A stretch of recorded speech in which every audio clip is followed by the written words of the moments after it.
In the wake of dramatic election results, President Trump at a turning point. This hour, we'll bring you our exclusive interview with the president inside the White House as he shakes up his team for the next 2 years in his run for re-election. If you can't carry Michigan, Wisconsin, and Pennsylvania, you're not going to get re-elected. Facing the endgame in the special counsel's Russia probe. If Whitaker decides in any way to limit or curtail the Mueller investigation, you okay with that? And who's behind the murder of Jamal Khashoggi? Did NBS lie to you, sir? Plus, the president responds to criticism for not going to Arlington Cemetery on Veterans Day. Barack Obama went every year he was here in D.C.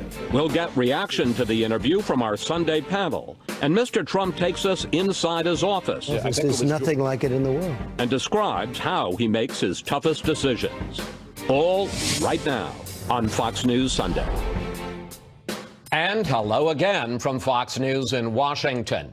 As President Trump starts the final 2 years of his term, he faces new challenges. For the first time, he must deal with a divided Congress after Democrats regain control of the House. Robert Mueller's Russia probe appears to be reaching its conclusion, and there are new challenges overseas from allies like Saudi Arabia and adversaries like North Korea. We sat down with Mr. Trump Friday in the Roosevelt Room, just across from the Oval Office, hoping to explore a presidency at a turning point. Mr. President, thank you for talking with us. Thank you, Chris, very much.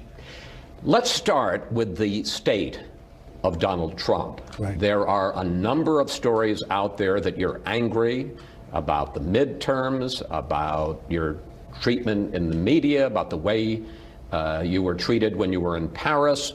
One story even said that you were in a, quote, cocoon of bitterness and resentment. Right. We'll get into all the details later, but how dark is your mood? It's very light. It's fake news. It's disgusting fake news.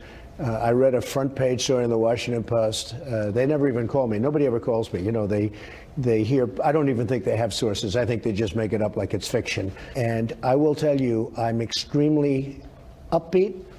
The White House is running like a well-oiled machine. It's doing really well. I have great people. I will make some changes, but not very many.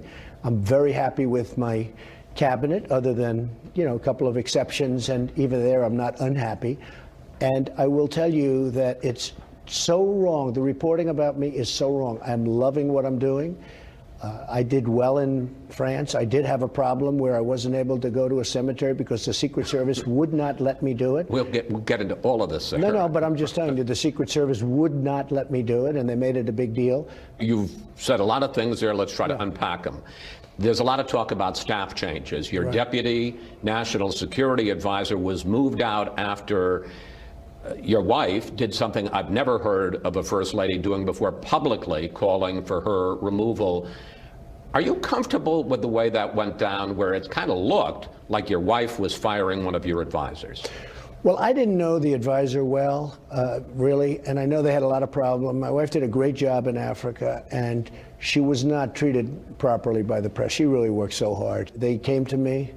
They wanted to go a little bit public because that's the way they felt, and I thought it was fine. I met with Mira 2 days ago, and we're going to move her around. She was with me for a long time, although I don't know her. She's really somebody I don't know very well, but we're going to move her around because she's got certain talents, but frankly, she'll never be put in the United Nations, let me put it that way. Meaning she's not too diplomatic? She's not too diplomatic, but she's talented. Are you happy with Kirstjen Nielsen at DHS? Well, I like her a lot. I respect her a lot. She's very smart.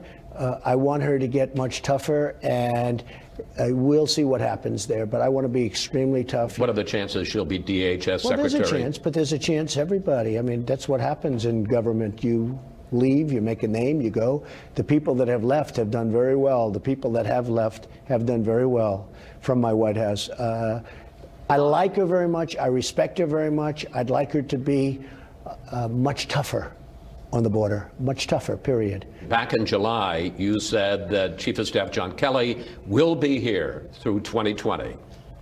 Well, can you still say that? I wouldn't. Look, we get along well.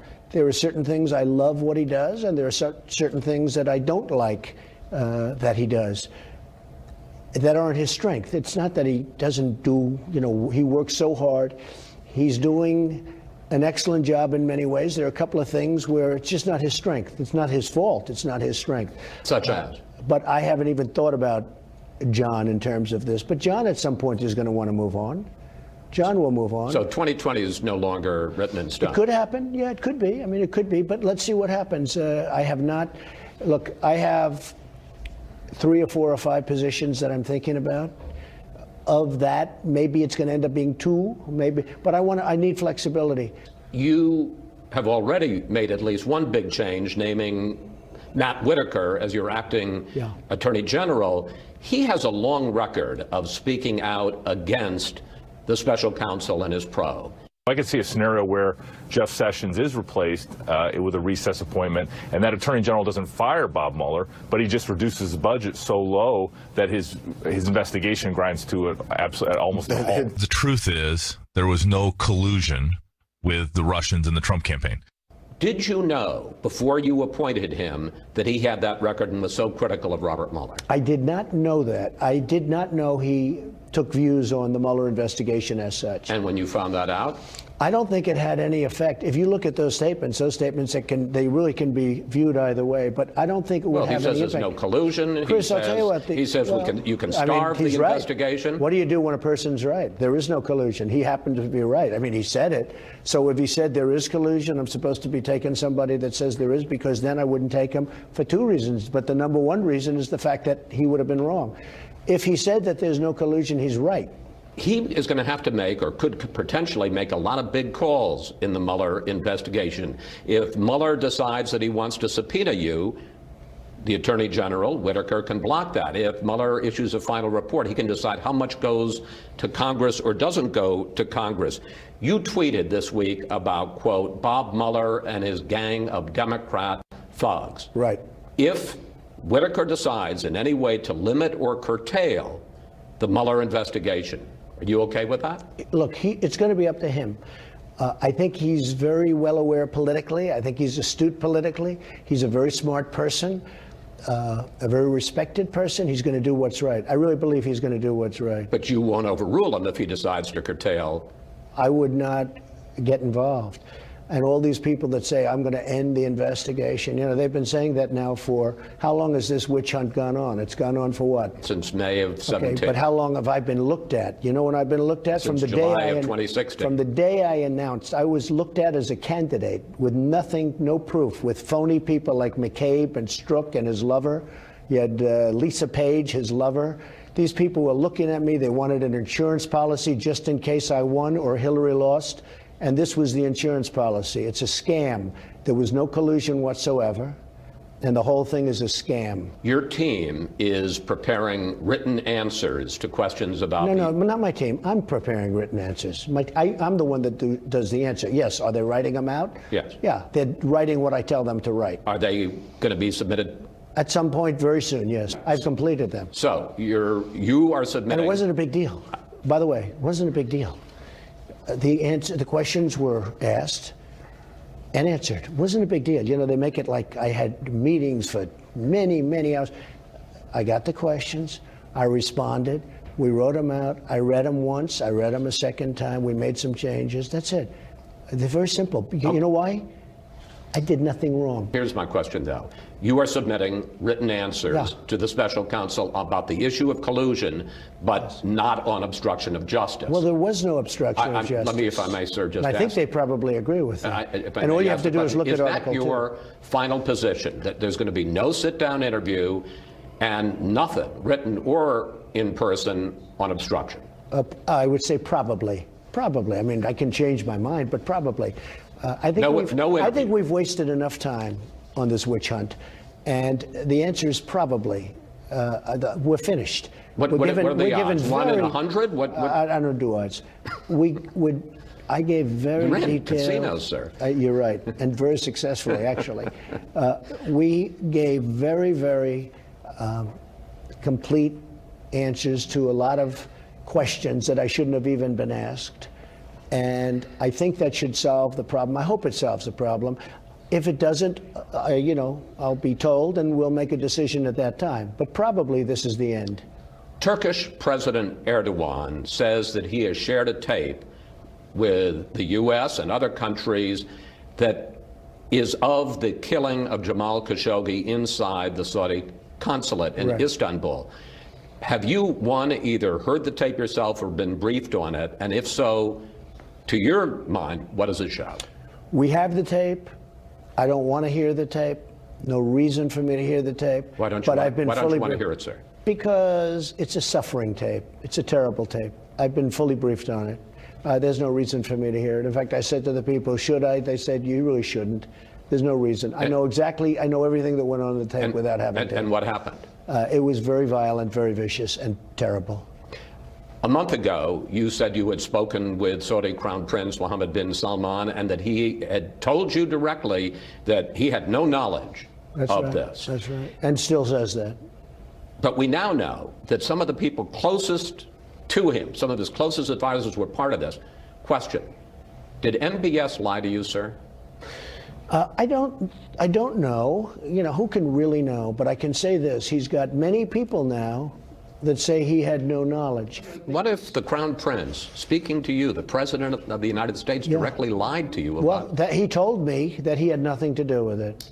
He told me that, I would say, maybe 5 times at different points. But what if he's lying? As recently as a few days ago. Do you just live with it because you need him? Well, will anybody really know? All right. Will anybody really know? But he did have certainly people that were reasonably close to him that were probably involved. You saw we put on very heavy sanctions, massive sanctions on a large group of people from Saudi Arabia.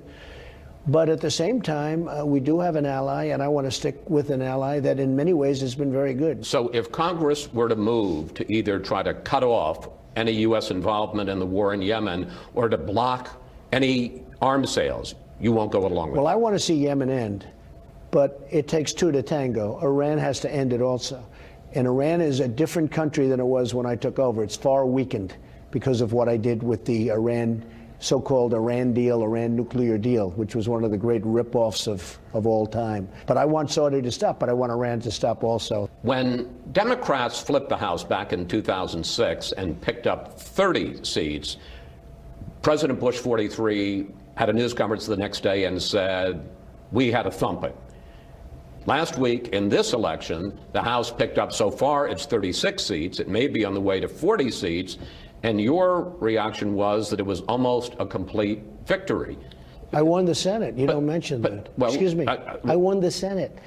I understand that. I think they said 88 years. But this was this is a historically big defeat in the House. You lost 36, maybe 40 seats. Some would argue that it was a thumping, and I want to talk about some of the ways in which you lost. You lost in traditionally Republican suburbs, not only around liberal cities like Philadelphia and D.C., but also red state big cities like Houston and Oklahoma City. You lost among suburban women. You lost among independents. And in 3 key states that I think you remember pretty well, Wisconsin, Pennsylvania, Michigan, you lost both the governor's seats and the Senate seats. Are you ready? I won the Senate. And that's historic, too. Because if you look at presidents in the White House, it's almost never happened where you won a seat. We now have 53 as opposed to 51. And we have 53 great senators in the U.S. Senate. We won. That's a tremendous victory. Nobody talks about that. That's a far greater victory than it is for the other side. Number 2, I wasn't on the ballot. Well, wait, you kept saying. I said, look at me. I said, look at me. You said, pretend I'm on the ballot. But I have people, and you see the polls, how good they are. I have people that won't vote unless I'm on the ballot, okay? And I wasn't on the ballot. And almost everybody that I won, I think they said it was 10 out of 11, and I went against President Obama and Oprah Winfrey and Michelle Obama in a great state called Georgia for the governor, and it was all stacked against Brian. And I was the one that went for Brian, and Brian won. Look at Florida. I went down to Florida. Rick Scott won.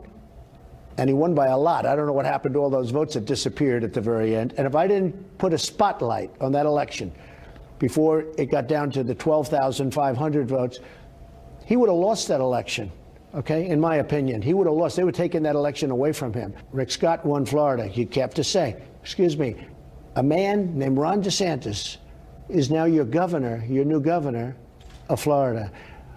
A wonderful man named DeWine is your governor of the great state of Ohio. Remember what they used to say before my election? You cannot win unless you win Ohio. I won Ohio. We had a tremendous set of victories. You look at the victories. But if you can't carry, and you certainly didn't carry it 2 weeks ago, Michigan, Wisconsin, and Pennsylvania, you're not going to get reelected. I didn't run. I wasn't running. My name wasn't on the ballot.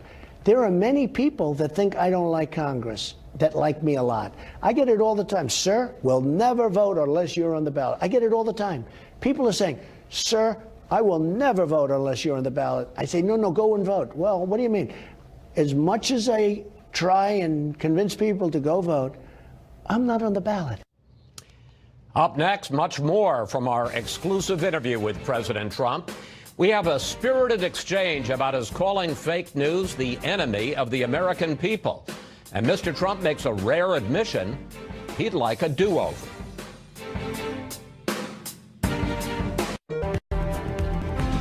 We're back now with more from our exclusive interview with President Trump.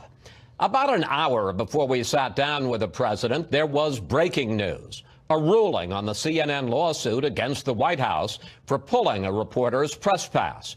CNN argued the Trump administration violated its First Amendment rights. Administration lawyers said Mr. Trump can exclude any reporter he wants from the White House grounds. And that's where we started in the second part of our interview with the president. A federal judge who you appointed has just ruled that you must give CNN reporter Jim Acosta his press pass back. Your reaction to the ruling? It's fine. I mean, it's not a big deal.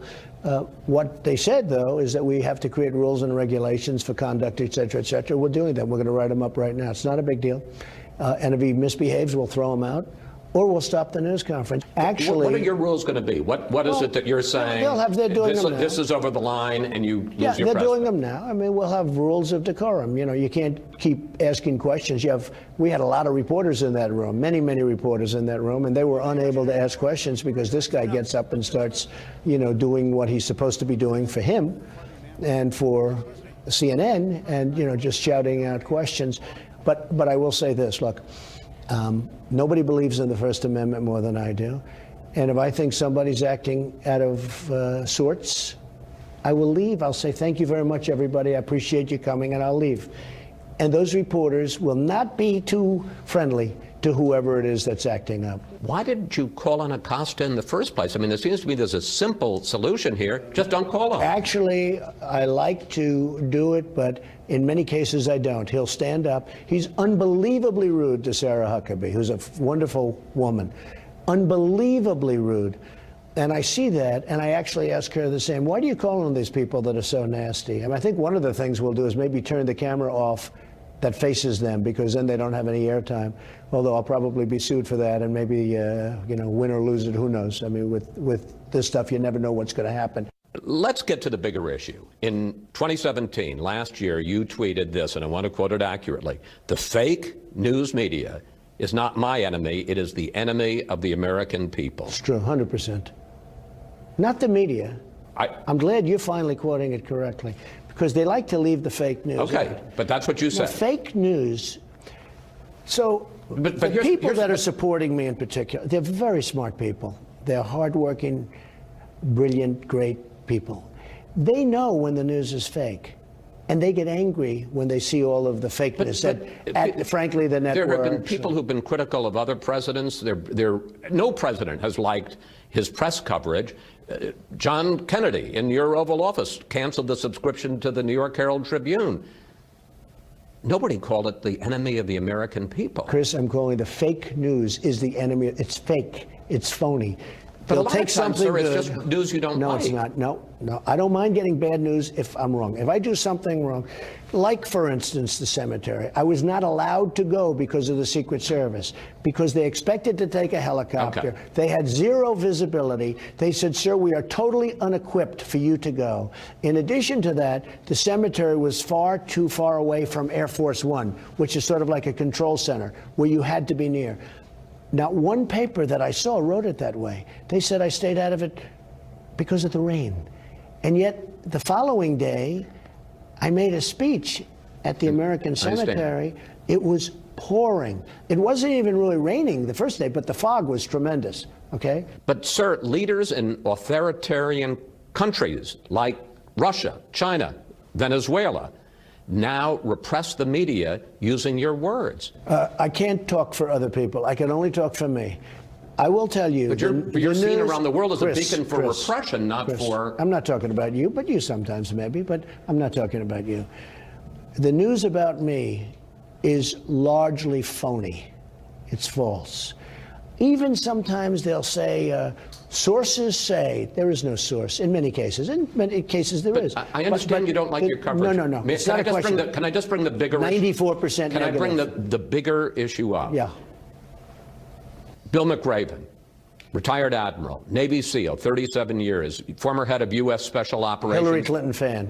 Special Operations. Excuse me, Hillary Clinton fan. Who led the operations, commanded the operations that took down Saddam Hussein and that killed Osama bin Laden, says that your sentiment is the greatest threat to democracy in his lifetime. He's a Hillary Clinton backer and an Obama backer.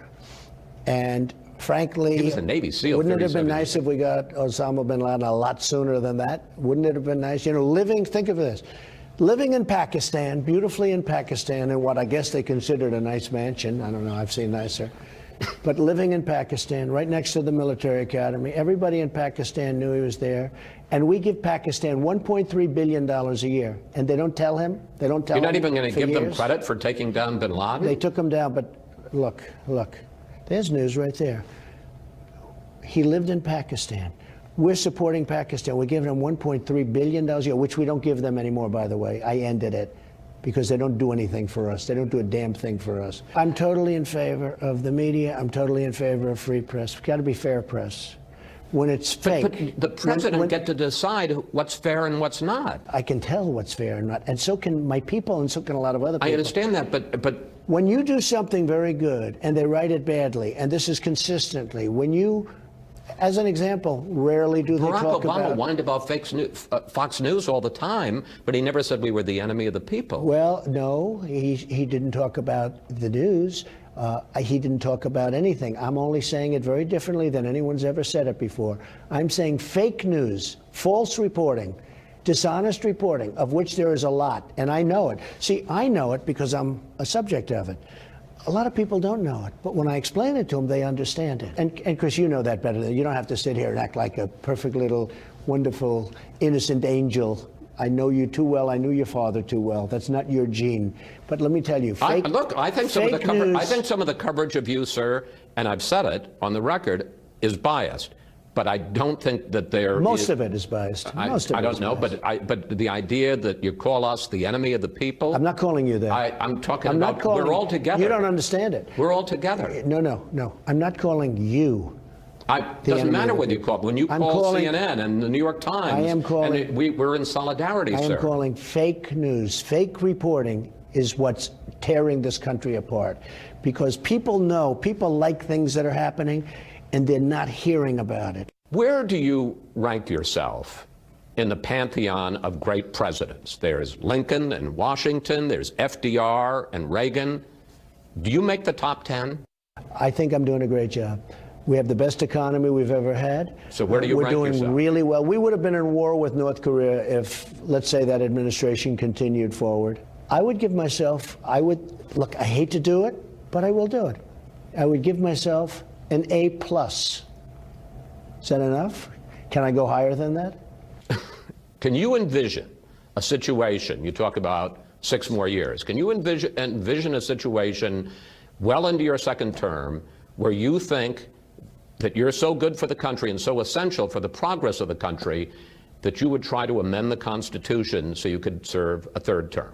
No. Why not? Just won't happen. It's not. I think the 8-year limit is a good thing, not a bad thing. You've talked a lot already about the cemetery and the fact that you didn't go because it was a security concern, and you did go the next day. Here's the thing. No, excuse me. Not security concern. They wouldn't allow me to go. I understand. They said, sir, Secret Service said, sir, you cannot go. We are not prepared. You cannot go, because it was supposed to be a helicopter, but the helicopter couldn't fly because of zero visibility. Okay, so they said, sir, you cannot go. But here's the question. You're back in Washington on Monday, Veterans Day. Why don't you go across the river to Arlington for that ceremony? Barack Obama went every year he was here in D.C. I should have done that. I was extremely busy on calls for the country. We did a lot of calling, as you know. But this is Veterans Day. I probably, in retrospect, I should have, and I did last year, and I will virtually every year. But we had come in very late at night, and I had just left, literally, the American Cemetery in Paris, and I really probably assumed that was fine. And I was extremely busy because of affairs of state, doing other things. Why? But I would have done it. Why haven't you visited our troops serving in war zones in Iraq and Afghanistan in the 2 years you've been in office as Commander-in-Chief? Well, I think you will see that happen. There are things that are being planned. We don't want to talk about it obviously because of security reasons and everything else, but there are things that are planned. As you know, I was very much opposed to the war in Iraq. I think it was a tremendous mistake. It should have never happened. You're right. I don't think anybody's been more with the military than I have as a president in terms of funding, in terms of all of the things I've been able to get them, including the vets. I don't think anybody's done more than me. I've had an unbelievable busy schedule, and I will be doing it. On top of which, you have these phony witch hunts. On top of which, we've just been very busy. But I will be doing that. Just before the midterms, you said your biggest regret is that perhaps you should have had a softer tone in your 2 years as president. But since then, some could argue you've been on a tear. At the press conference the day after the election, you mocked some of the Republican congressmen who lost, not embracing you. Mia Love gave me no love, and she lost. Too bad. Sorry about that, Mia. You went after 2 African-American reporters and basically said that they were dumb. The same thing with April Ryan. I watch her get up. I mean, you talk about somebody that's a loser. She doesn't know what the hell she's doing. You want us to rein in Robert Mueller? What a stupid question that is. What a stupid question. But I watch you a lot. You ask a lot of stupid questions. Question. I was in St. Joe's, Missouri this last week, and I was talking to a lot of loyal Republicans. They love what you've done to the economy. They love the fact that you have basically put ISIS out of business. The one thing they say is, why do you have to be so divisive? Why don't you do more to bring the country together? I think that if I was very different, I wouldn't have gotten what we had to get. We got the biggest tax cuts in history. We got Anwar approved. We got rid of the individual mandate, which was the most unpopular thing you can imagine, healthcare. I got rid of it. Everybody said it would be impossible to get rid of it. And many, the regulations. I think if I was, more modified, more moderate in that sense, I don't think I would have done half of the things that I was able to get completed. With that being said, other than you have to have a certain ability to fight back, and as you know, people have, they take strong stands on me both ways, love and hate. I'd like to see it a little bit maybe more right down the middle. But tone is something that is important to me. But a lot of times you can't practice tone because you have people coming at you so hard that if you don't fight back in a somewhat vigorous way, you're not going to win. And we have to win. This country has to win. We have a lot of victories coming. And I think if I go too low key, we're not going to have those victories. Mr. President, thank you. Thank you. Thank you very much, Chris. Very much appreciated, sir. Thank you. One point of clarification. Admiral McRaven never endorsed a candidate for president in 2016. But in a hacked email, Clinton campaign chair John Podesta discussed McRaven as a possible running mate. After the interview, President Trump took us into the Oval Office to talk about how he makes those tough decisions that come across his desk every day. That's next.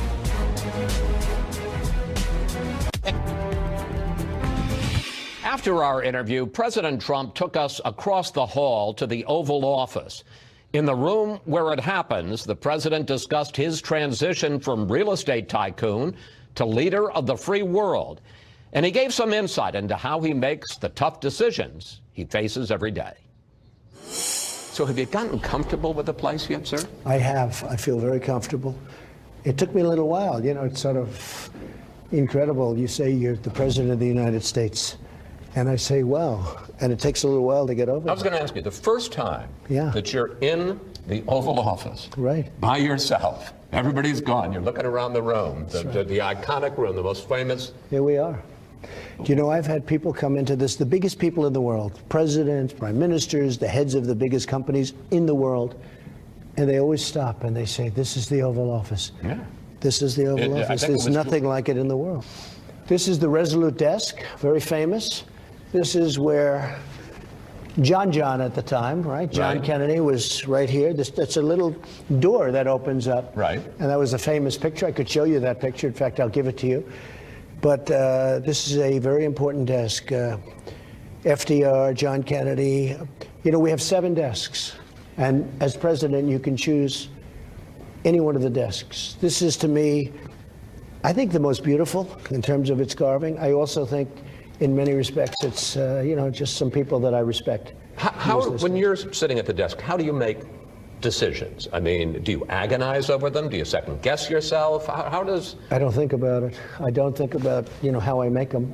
I make what I consider the right decision. I have great people working at the White House. They don't get enough credit. I have some tremendously talented people, and I will talk to them, and sometimes I'll have them go at each other. I do like that, you know, let them go at each other. And they do. They're very competitive people. And at the end, I make a decision.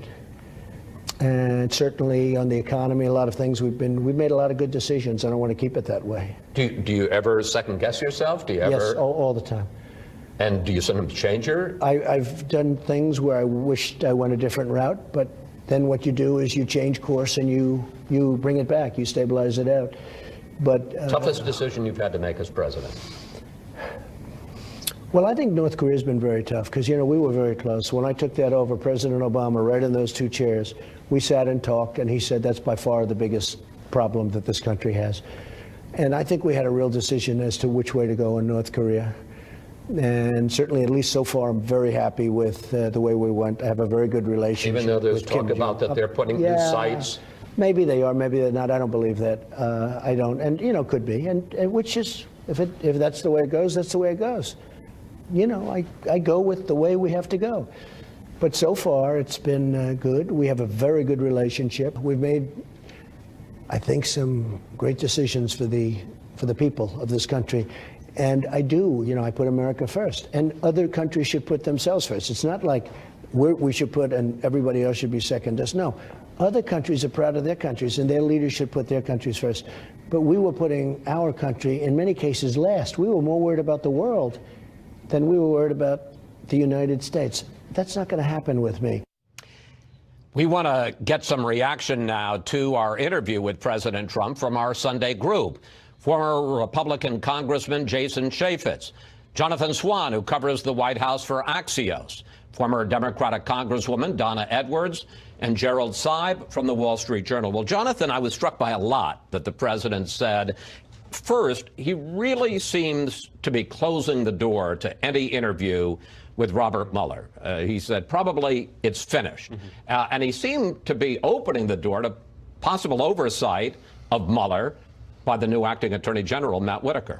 Yeah, this is the first time I've ever heard him acknowledge on the record what has seemed to all of us to be reality, which is that there was no intention of him sitting down. We'd heard for months that he wanted to. Trump had said publicly that he wanted to, but his team really didn't want him to. That's the first time I've ever heard him basically shut the door to that.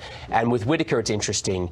I don't know that it's credible when he told you that he wasn't aware of the statements that Whitaker had made about Robert Mueller, but it seems that Trump is very happy with him in his job, and I think it was notable that he sort of left it open that he could, constrain budget or other things. He didn't shut that off. He said, his decision, I'll leave it to him. Then, Jerry, there was the president's refusal to acknowledge any defeat in the midterms. And when it came to the losses that Republicans did sustain, he absolutely flipped the script from the campaign and the rallies at the end to say, I wasn't on the ballot. Yeah, no, it was the election's about me, the election wasn't about me turn, which is probably what you would expect, but he does seem fairly sensitive about the outcome. But I thought the fascinating part of that conversation was, and the fascinating part about the midterms, which you tried to draw him out on, is the details. It's not just the number of seats, it's where the defeats happened for Republicans. Happened in suburbs that they really need to win, and in 3 states, you correctly pointed out, that are crucial to the Trump coalition. So this wasn't just a defeat, it was a defeat in some places that are very sensitive politically. I will say, though, he's right when he says we held the Senate and we've added a couple of seats. That builds a firewall against overturning the tax cuts, against overturning the deregulation. In that part, the president's right. That is a significant achievement. And he said, I'm not going to say which house is more important, but he made it clear, the appointments I want to make to the bench, to the cabinet, whatever, I can get through the Senate. I don't have to deal with the House. And by the way, both the Republican caucus in the Senate and the Republican caucus in the House will be more pro-Trump now than they were before the election. The Trump enemies and critics and moderates are pretty much the ones who washed out. People like that going. Congresswoman Edwards, what struck you about the president's reaction to the midterms, and do you see in what you heard from him any basis to believe that there's going to be any serious deal-making, compromise, and governing with the House Democratic majority? Well, I mean, I heard the president acknowledge his mistake on Veterans Day, but he wouldn't acknowledge his mistake when it comes to the elections. I mean, we had Bush, who described it as a thumping, Obama as shellacking, and the president, victory is mine. And so, I look at this and say, well, what the president has underscored is the ability of the House of Representatives now to embark on investigations that they want in a measured kind of way, but also possibly doing something on prescription drugs, on infrastructure, on immigration even, if the president is willing to negotiate with the House. But I think we'll have to see. And right now, the House of Representatives is, I think, not in a mood to negotiate, at least the base of the Democratic Party. But we're going to come to a time where that's going to be true. Congressman Chaffetz, I want to switch to still another subject. The president had some interesting things to say about the murder of journalist Jamal Khashoggi. He says he won't even listen to the tape. He's been advised it's too violent. It's a suffering tape, he said. He left open the possibility that the Crown Prince may have been involved, but he made it really clear that he's not going to do anything to jeopardize relations with Saudi Arabia. Well, the president's in a very difficult spot because there is so much on the line. I thought it was very interesting what he was saying about Yemen. Again, focusing back on Iran, that, yeah, he wants to get rid of what's going on in Yemen, but they've got to get the Iranians, and you need Saudi Arabia to triangulate them. I think that was pretty fascinating. And I was also fascinated about what he said about Pakistan. I thought that was very newsworthy about the foreign aid. That does not look good for Pakistan, which has nuclear capability, and it'll be interesting to see where that goes. And then, Jonathan, there was the president's decision not to go to the cemetery in Paris. I should say the order he got from the Secret Service on Saturday. And he brought that up several times on his own. I wasn't asking him about it. And a rare admission of a mistake by this president in not going to Arlington this last Monday. This is the second time I've seen the president acknowledge a mistake on camera. The only other time I can recall was after Access Hollywood, when he did what looked to many of us like a hostage video, and then ultimately, sort of, after he apologized, flipped right back and brought the Clinton accusers to the debate. So it is like, it's unheard of for him to acknowledge a mistake. These are the matters that really he fixates upon. It's the optics of the presidency, it's the ceremony of the presidency, it's the visuals of the presidency, and the symbolism of the presidency. And this was such an obvious mistake that it's clearly gotten under his skin. Jerry, you want? Well, no, I was going to say that there was that, but there was also this fascinating byplay you had with him about tone, in which you tried to get him to talk a little bit about why doesn't he moderate his tone, even though he's hinted at it a few times. And he said essentially, this is the way I succeed. This is what I do. And I thought that was fascinating. So he admits a mistake, but he's not really going to change his style. Don't expect that at all. And he said essentially that's the formula for success for me. All right, panel, we have to take a break here. But when we come back, there is some other news. The race for House Speaker Nancy Pelosi meets with a potential challenger, plus election drama in Florida. Who would have thunk? The Senate race between Rick Scott and Bill Nelson goes to a hand recount.